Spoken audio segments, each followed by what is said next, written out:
Are we live? Charles, we're live. We're live. We're live. Y'all ready to go? Charles, why didn't you put on a proper shirt? Believe it or not, this is the same shirt as last week. Everybody said it was paint. No, sheetrock mud. Washes out. No big deal. Had a good day today at work, though. How was y'all day today? It wasn't school, but it was somewhere in there. How was your day? All right, let's go. Let's talk about David. How did David defeat Goliath? Okay, it starts out by God rejects Saul as king. He wanted to put someone else in his place, and he wanted to go through Samuel to do it. So he said, Samuel, go to Jesse of Bethlehem. He has some sons there, and we're going to anoint a king. Now remember, the Lord looks inward, not outward. Sorry about that.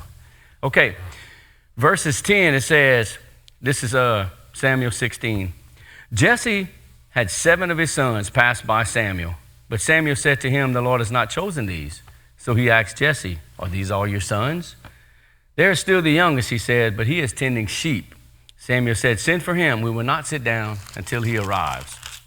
Remember, God looks inward and not outward, okay?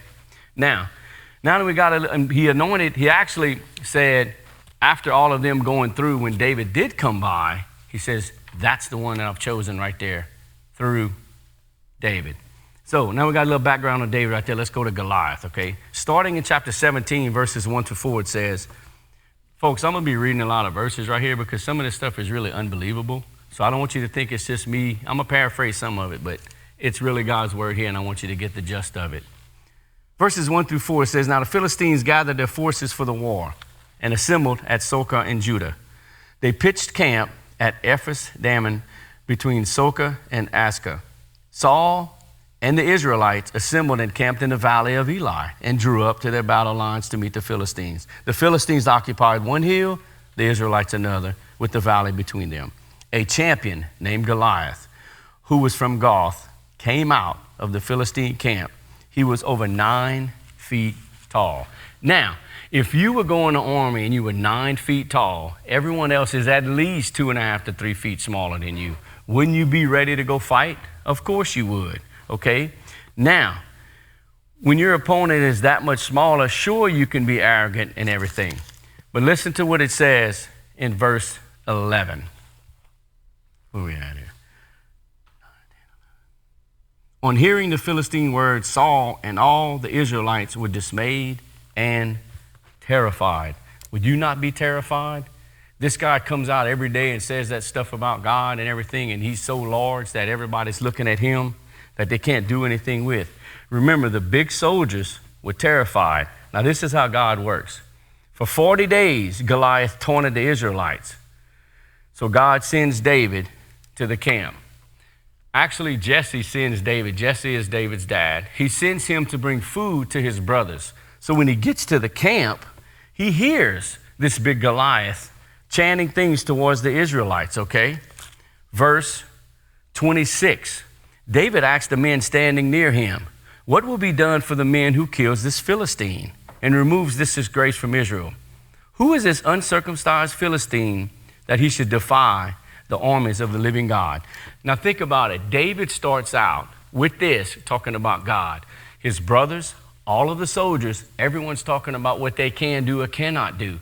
But what David is talking about is what he can do through God. That's the first things he mentioned, is defying God.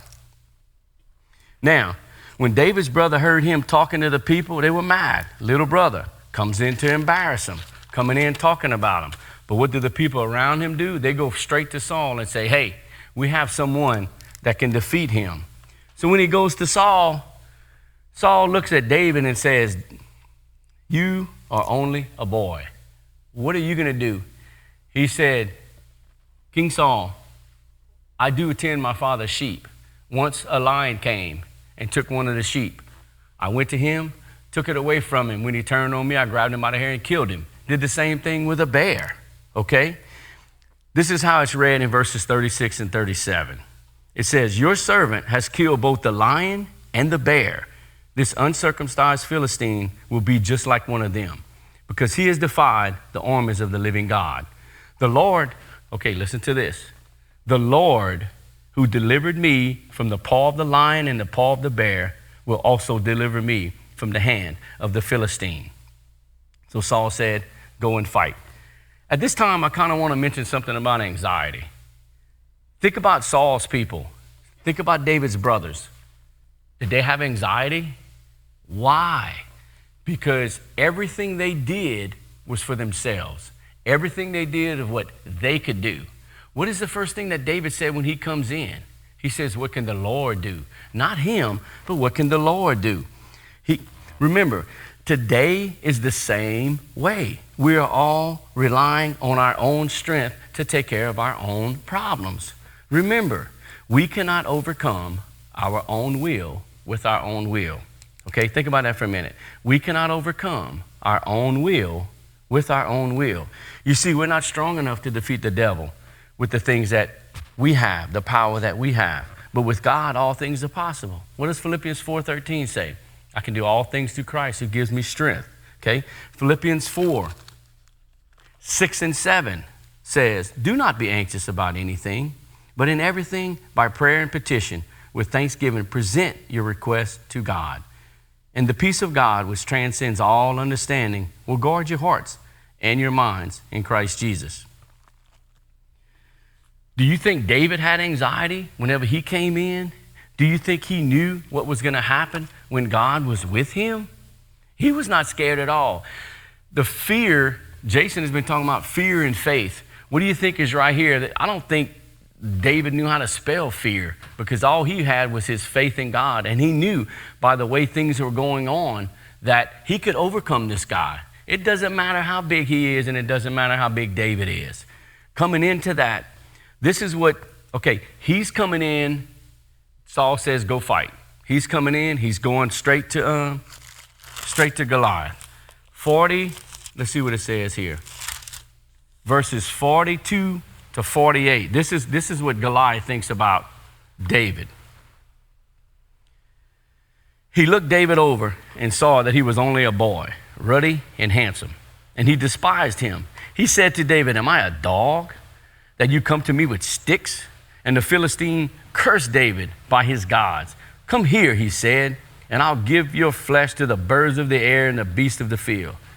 David said to the Philistine, he said, no, you come against me with sword and spear and javelin, but I come against you in the name of the Lord Almighty, the God of the armies of Israel, whom you have defied.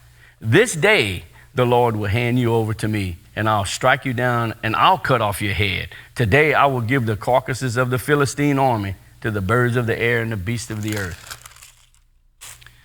The whole world will know that there is a God in Israel. All those gathered here will know that this is not by sword or spear that the Lord saves. For the battle is the Lord's. You see, he's given it to the Lord. The battle is the Lord's, he said.